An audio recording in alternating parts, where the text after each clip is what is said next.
મુંબઈથી ટ્રાન્સફર થયેલી ફરિયાદના આધારે અંકલેશ્વર પોલીસે યુવતી સાથે લગ્નની લાલચે દુષ્કર્મ અને 8.45 લાખની છેતરપિંડી આચરનાર આરોપી સામે ગુનો નોંધી તપાસ હાથ ધરી છે. મુંબઈના ટ્રોમ્બે પોલીસ સ્ટેશનમાં નોંધાયેલી ગંભીર ફરિયાદની તપાસ હવે અંકલેશ્વર જીઆઈડીસી પોલીસ સ્ટેશનને ટ્રાન્સફર કરવામાં આવી છે. અંકલેશ્વરમાં લગ્નની લાલચ આપી યુવતી સાથે દુષ્કર્મ આચરવા તેમજ ₹8.45 લાખની મતિભ્રમ કરનારની છેતરપિંડીનો ગુનો નોંધાયો છે. પીડિતા દ્વારા મુંબઈમાં નોંધવામાં આવેલી 0 નંબરની એફઆઈઆરના આધારે અંકલેશ્વર પોલીસે આગળની કાર્યવાહી હાથ ધરી છે. ઘટનાની વિગત મુજબ આરોપીએ યુવતીને પ્રેમજળમાં ફસાવી લગ્ન કરવાનું વચન આપી સંબંધો બાંધ્યા હતા.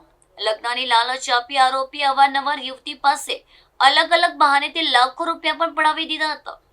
સમય જતાં આરોપીએ લગ્ન કરવાની સ્પષ્ટ ના પાડી દેતા યુવતીને પોતાની સાથે થયેલી છેતરપિંડીનો અહેસાસ થયો હતો.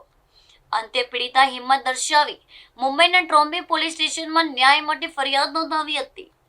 ઘટના સ્થળ અંકલેશ્વર જીઆઈડીસી વિસ્તારનું હોવાથી મુંબઈ પોલીસે કેસના કાગળો અંકલેશ્વર પોલીસે સુપરત કર્યા છે.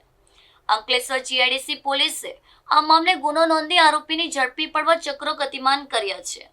પોલીસે પીડિતાનું નિવેદન નોંધી નાણાકીય લેવડ દેવડ અને પુરાવાઓની ગંભીરતાથી ચકાસણી શરૂ કરી દીધી છે.